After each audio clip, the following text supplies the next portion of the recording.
Nagini, Sero, naga bergola pasti murka.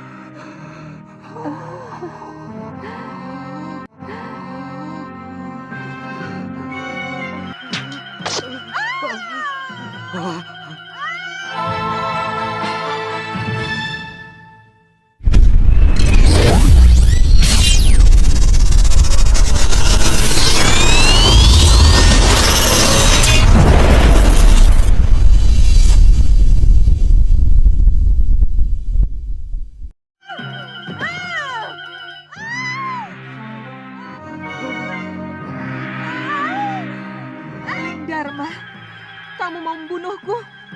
Kurang. Yah, yang terkena panah justru ekornya Nagini. Daripada ketahuan selingkuh, naga binal itu berencana akan mengadukan perbuatan Angling Dharma kepada suaminya. Raja Malwapati itu akan dituduh melakukan percobaan pembunuhan dengan alasan ingin merebut mahkota awet muda yang ada di kepalanya.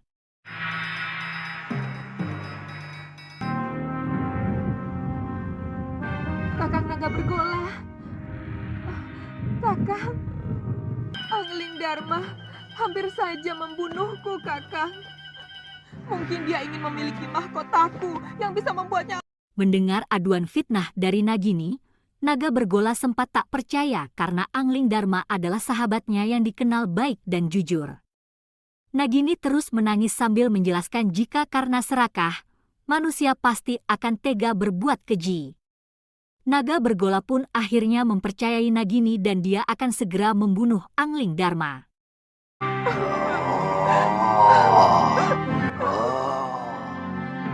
Aku sangat menghormati Kakang naga bergola. Aku tidak bisa melihat istrinya mengkhianati cintanya yang begitu tulus. Di istananya, Angling Dharma menceritakan kejadian perselingkuhan itu pada permaisurinya Dewi Setyawati. Sang istri kemudian menyarankan agar suaminya segera menemui naga bergola dan menjelaskan semua yang terjadi kepadanya.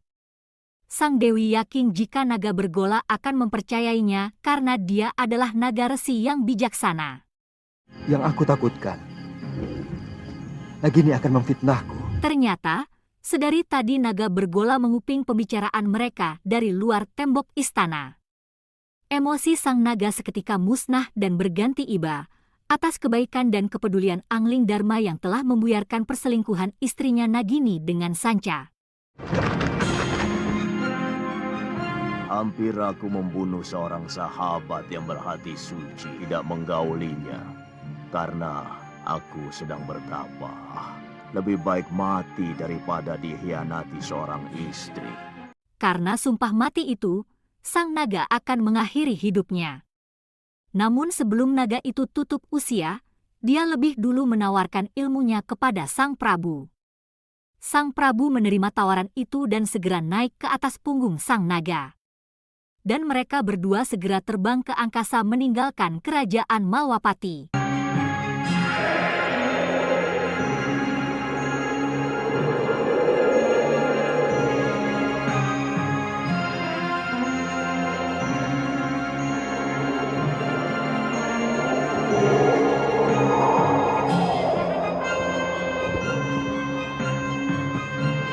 Aji senyawa, kamu akan bisa mengerti semua bahasa binatang.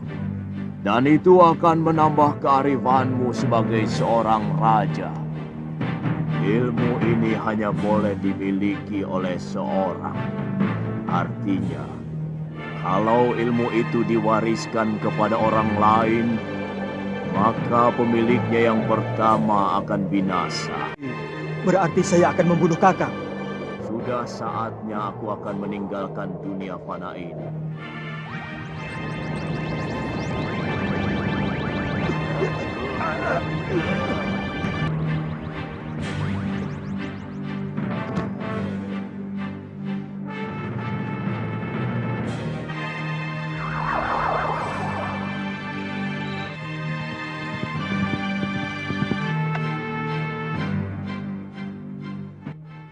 Kakang Patih, Di hadapan kakak kandungnya Patih Batik Madrim, Dewi Setiawati mengkhawatirkan keadaan suaminya yang belum juga kembali pulang setelah bepergian bersama naga bergola. Namun belum juga sang Patih pergi mencari, tiba-tiba Naga bergola pergi ke tempat yang sangat jauh, Dinda. kalau Kanda dicelakakan naga bergola karena peristiwa perburuan itu, Kakang Madrim, Kakang boleh meninggalkan tempat. Baik, Dinda Prabu. Sang Prabu juga sedang bermesraan dengan istrinya. Aduh, Kakang ini mau tahu diri. Aku ini sudah hampir bertelur.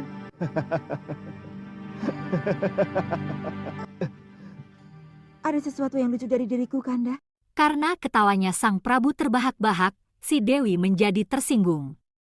Dia mengira jika suaminya sedang menertawakan dirinya. Dan setelah mengetahui jika suaminya kini memiliki aji senyawa yang bisa mengerti bahasa binatang, sang Dewi pun meminta untuk diajari. Namun sang Prabu menolak, dan alasan penolakannya dijelaskan kepada sang istri. Namun sang istri yang tak terima dengan penjelasan itu meminta untuk melakukan pati obong sebagai bukti setia sehidup semati selalu bersama. Beranikah Kanda mati bersama Dinda? Karena tanpa memiliki ilmu yang Kanda miliki. Apa yang Kanda ketahui?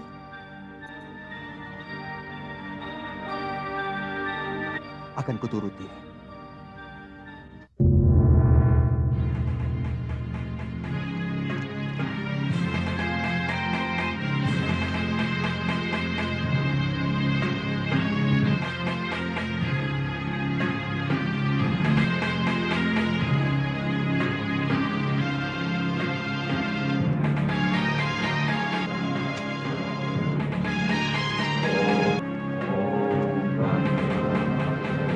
Kok lagi ngidam? Aku tidak berani, Nyai. Di tengah berlangsungnya prosesi upacara pati obong, kambing betina yang hamil dan sedang mengidam meminta kepada kambing jantannya untuk mengambilkan janur kelapa yang berada di antara orang-orang. Tentu saja si kambing menolak karena takut akan dibunuh prajurit penjaga.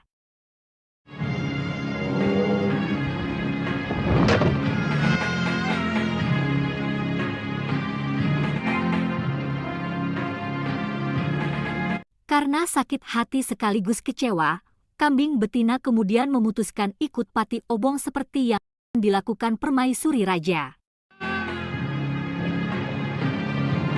Rakyatku, aku mendapatkan wangsit dari Dewata untuk mengurungkan niatku melakukan pati obong. Harus lebih mementingkan yang paling membutuhkan aku. Dan sebagai raja, aku sebagai wakil Dewata dan tugas. Aku ingin melupakan kepahitan. Malam itu dalam suasana berkabuh setelah meninggalnya permaisuri Dewi Setiawati, Prabu Angling Darma pamit akan pergi berkelana keliling jagat raya melihat kebesaran semesta. Raja Mawapati itu menitipkan keamanan negerinya kepada Patih Batik Madrim. Ini Kakang Madrim. Kembalilah. Baik, Dinda Prabu.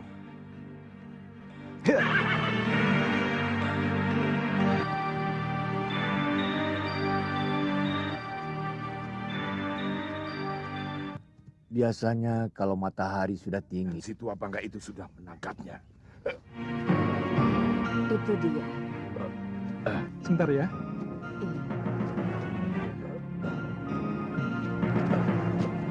Kenapa lagi, Kakang? Kelihatannya Di dalam gua, perampok itu kembali minta diobati karena tangannya terluka terkena sayatan pedang.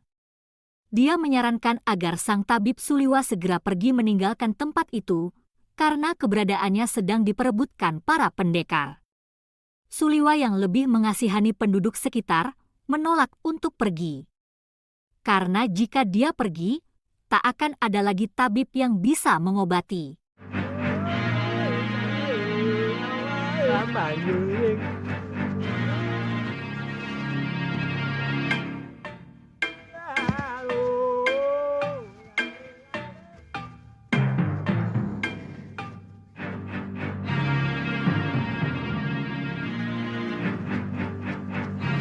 Sudamani itu mau menyempurnakan ilmu hitam tangan darah. Kalau tidak mau, 8. Kamu pasti akan dibunuh. Itu suara dia. Siapkan pakaianmu dan segera ikut saya. Kalau kamu ikut saya, kamu akan aman. Wanita baju ungu itu adalah Nila Saroya beserta murid lainnya dari perguruan Halimun Petak yang juga menginginkan Suliwa. Karena sama-sama menginginkan memiliki Suliwa, akhirnya mereka akan beradu kekuatan.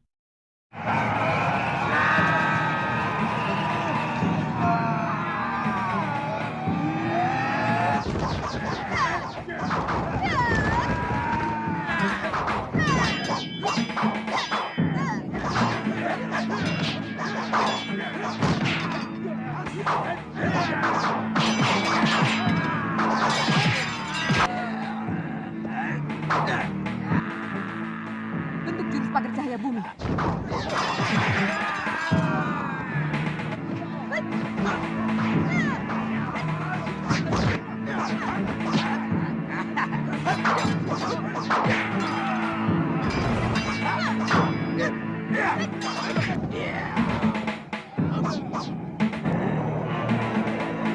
Hati-hati.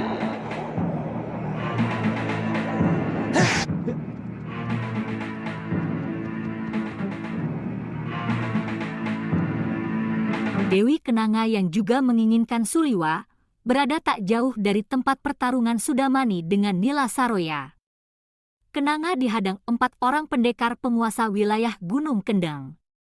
Kenanga yang ingin segera tujuannya tercapai segera melakukan ini. Biarkan siapapun yang berani ikut campur urusanku.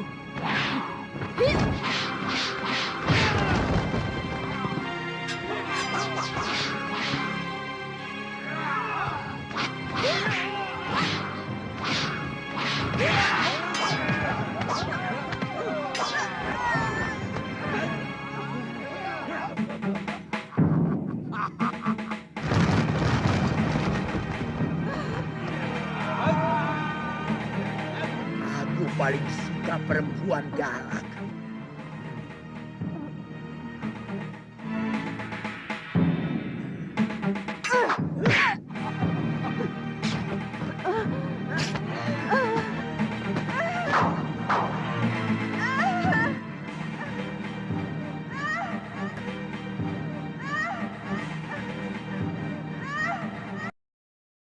Dengan atit yang amat sangat, Nila Saroya keluar setelah digagahi Sudamani. Sudamani juga menyusul keluar dari dalam gua dan segera mencari Suliwa yang telah pergi dari tempat tinggalnya.